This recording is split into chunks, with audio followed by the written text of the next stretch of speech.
Hey guys, what's going on? Welcome back to Crypto Hell. Apa kabar semuanya? Semoga kalian baik-baik aja. Selamat berakhir pekan ya teman-teman semua. Sekarang hari Sabtu, jadi gunakan kesempatannya untuk berlibur. Jangan dulu trading karena memang market sekarang masih sangat-sangat volatil. So, mendingan teman-teman sekarang keluar sebelum nanti PPKM lagi. Puas-puasin semuanya buat keluar rumah daripada ntar lo di lockdown lagi, pusing lagi ya kan. Mumpung bisa malam mingguan. Oke, kita akan kembali lagi update pergerakan Bitcoin potensinya bagaimana untuk beberapa waktu ke depan.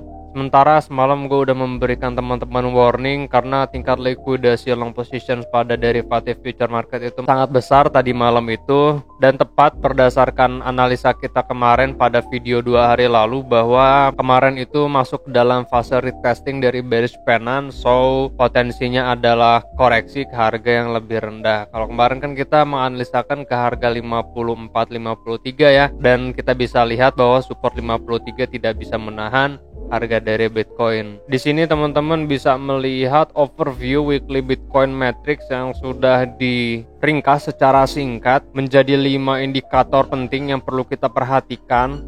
Yang pertama di situ ada supply and demand. Nah, dari beberapa indikator yang ada menunjukkan bahwa BTC reserve pada derivative exchanges naik signifikan. Nah, pertanyaannya adalah ada apakah gerangan yang terjadi pada market? Apakah mungkin memang karena the Fed yang memang akan mengurangi perbelanjaan aset, ataukah mau Natal dan banyak orang yang take profit, ataukah memang karena isu adanya penyebaran virus varian baru yang akan menyebabkan panic selling. Lalu berdasarkan teknik oscillator pada weekly time frame pada dasarnya masih tampak netral. Kalau teman-teman lihat berdasarkan way accumulations dari keempat indikator tersebut, overviewnya adalah wealth masih akumulasi di OTC market dan belum ada tekanan jual dari para miners.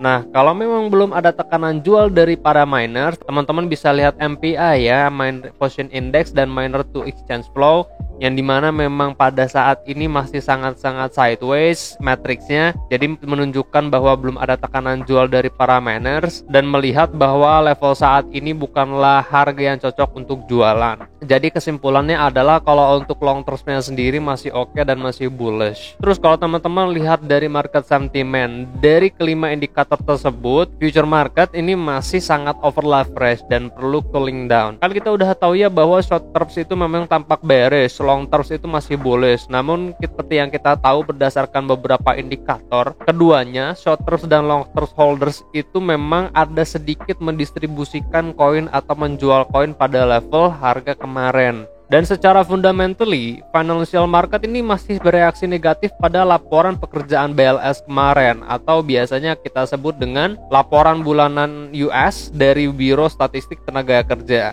Nah, teman-teman perhatikan bagaimana DXY cenderung menguat, sementara Bitcoin turun di saat press release Biro Statistik kemarin itu keluar. Nah, teman-teman, gue udah memberikan satu link di Telegram yang teman-teman bisa baca. Itu sebenarnya bahasa Inggris, jadi teman-teman gunakan translate kalau memang nggak bisa bahasa Inggris. Nah, di sini itu menjelaskan beberapa aspek, ada non-farm payroll, terus tentang COVID-19 juga yang teman-teman bisa baca. Nah, kesimpulannya adalah ini menunjukkan bahwa BTC tidak solusi dengan apa yang terjadi dalam perekonomian atau yang dilakukan the Fed. Faktanya, Bitcoin bergerak turun dengan saham lainnya. Agak mengkhawatirkan memang ya, meskipun gue pribadi nggak percaya bahwa the Fed itu akan melanjutkan rencana mereka untuk benar-benar mengurangi pembelanjaan aset. Ya, sejauh ini BTC telah melalui fase di mana mendapatkan banyak dukungan dari financial market. Kita berandai-andai aja jika the Fed benar-benar mengurangi perbelanjaan aset, kemungkinan besar BTC juga akan mengalami masa-masa sulit dan akan berpengaruh negatif kepada market kripto. So memang kan dari beberapa minggu ini kita diterpa terus ya. Ada FUD dari China, FUD dari AS, berita penyebaran virus corona baru dari planet Namek yang memang pada saat ini tuh market memang masih sangat-sangat wait and see. Nah, sekarang memang secara fundamentally pasar itu mengarah bear ya. Dan semenjak awal Covid kemarin memang market itu dilanda ketidakpastian. Nah, secara teknikal sebenarnya sangat spekulatif. Ya, kembali lagi untuk short termnya memang saat ini sangat volatil dan cenderung bearish. Tapi kalau untuk long termnya sendiri masih mengikuti berdasarkan model stock to flow. yang potensinya memang ke angka 100 ribuan dolar. Dan kalau kita lihat berdasarkan fundamentally juga, institusi dan instansi kan beberapa tahun belakangan ini memang banyak juga yang mengadopsi Bitcoin dan cryptocurrency lainnya itu menjadi satu aset untuk mengurangi resiko terhadap deviasi mata uang negara itu sendiri. Dan berdasarkan teknik analisa, BTC ini sekarang tertahan pada level support 43 ribuan. Ini adalah support weekly time frame. Kalau kita lihat menggunakan weekly time frame dan juga menggunakan logarithmic curve, BTC itu saat ini masih didukung dengan Fibonacci 0,382 di harga 48.456. Nah, berhubung sekarang masih masuk ke fase new moon tanggal 4, kita mengharapkan bahwa pada weekly time frame, berarti 7 hari ke depan tanggal 11 masuk ke fase first quarter, BTC itu harus close atau open candles weekly time frame di atas Fibonacci 0,382. Kalau kita lihat di sini kan BTC pernah juga ya menjadi level support di Fibonacci 382 pada bulan Oktober September, terus kita lihat pada bulan Januari Februari juga menjadi level support. Sementara kita melihat di sini BTC juga pada Fibonacci 382 Bitcoin logarithmic curve-nya menjadi level resistance, di sini menjadi level support. Jadi masih ada potensi BTC pada level saat ini di Fibonacci 382 open di atas Fibonacci tersebut. Berarti tanggal 11 nanti adalah fase penentuan untuk terkonsolidasinya harga pada level tersebut. Nah, sementara untuk bearish 5O-nya sendiri, kemarin kan kita sudah membahas ya bahwa ada dua potensi penurunan dari BC-nya bearish 5O-nya. Yang dimana bisa saja di Fibonacci 1618 atau di antara Fibonacci 224. Nah, kalau kita lihat sendiri di sini kan dia di antara Fibonacci 224 dan 2414. Di sini kan 2414 di harga 42.800. Sekarang untuk penurunan C-nya itu berarti sudah terrealisasi kalau kita menggunakan bearish 5O. Jadi pada level saat ini BTC itu harus terkonsolidasi terlebih dahulu untuk membangun sebuah pondasi beli.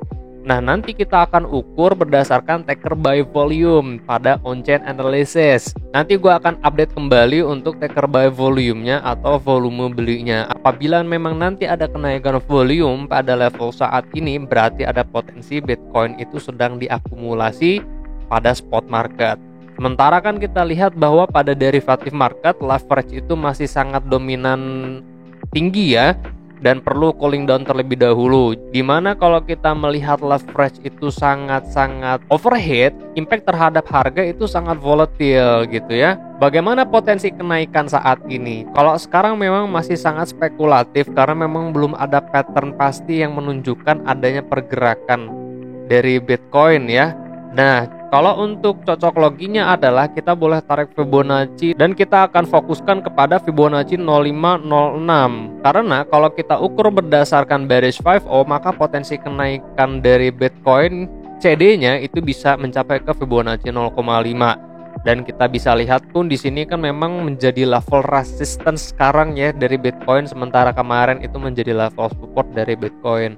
Kalau untuk saat ini buat teman-teman yang sudah entry di harga 44 dan 42 ribuan, teman-teman bisa pasang stop loss ya, di maintain aja stop lossnya. Kalau untuk yang belum entry, setidaknya teman-teman tunggu aja terlebih dahulu ada chart pattern apa di sini baru teman-teman entry. Dan kemarin pun kita membahas bahwa di sini itu ada gap yang perlu diisi ya. Nah, ini adalah common gap dan gapnya pun sudah terisi dan sudah terrealisasi, maka kita akan melihat potensi dari Bitcoin CME Futures ini membentuk sebuah pondasi buy atau beli. Nanti pun kita akan melihat dari on-chain-nya CME Future ini apakah ada volume pembelian atau tidak. Kalau tidak ada berarti ya masih masuk ke dalam bear market. Nah, adakah potensi Bitcoin itu dia menurun ke harga yang lebih rendah? Potensinya ada apabila FUD memang menjadi trigger suatu penurunan. Teman-teman bisa melihat chart pattern ini ya guys. Ini adalah bearish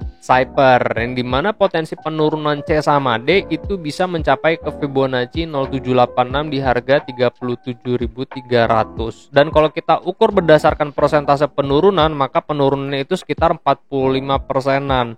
Nah, 45-46% yang dimana secara umum kalau kita ukur berdasarkan ABCD pattern, maka pada kenaikan keseluruhannya Bitcoin itu berpotensi untuk turun 50% dari tingkat kenaikan keseluruhan. So, apabila memang pada level saat ini terjadi penurunan kembali ke harga 37.300 ya teman-teman, gak usah panik karena teman-teman udah tahu level support berikutnya adalah di sini. So ya, sementara waktu kita tahu ya bahwa ini adalah level support kuat dari weekly dan daily, dan ini juga pernah menjadi level support untuk Bitcoin pada bulan Oktober September kemarin. Nah, gunakan kesempatannya kalau teman-teman mau scalping monggo, mau mengambil momentum di saat terjadi konsolidasi pada level saat ini monggo. Yang penting teman-teman atur money manajemennya, dan perlu diingat bahwa secara fundamental sekarang itu BTC masuk ke fase bear market. Jadi perhatikan global news yang ada, karena news yang beredar di luar sana itu impactnya itu bisa mempengaruhi pergerakan pasar. So ya, gue akan kembali lagi update pergerakan Bitcoin di grup Telegram. Terima kasih buat teman-teman yang sudah bergabung di grup Telegram. Buat teman-teman yang belum bergabung, linknya di deskripsi, tinggal diklik aja link ID-nya, ikutin step by step-nya. Gue VM Muhammad. Kalian jangan sakit-sakit, sehat terus karena sehat itu mahal. I'll see you guys on next video. Selamat berakhir pekan. Peace out.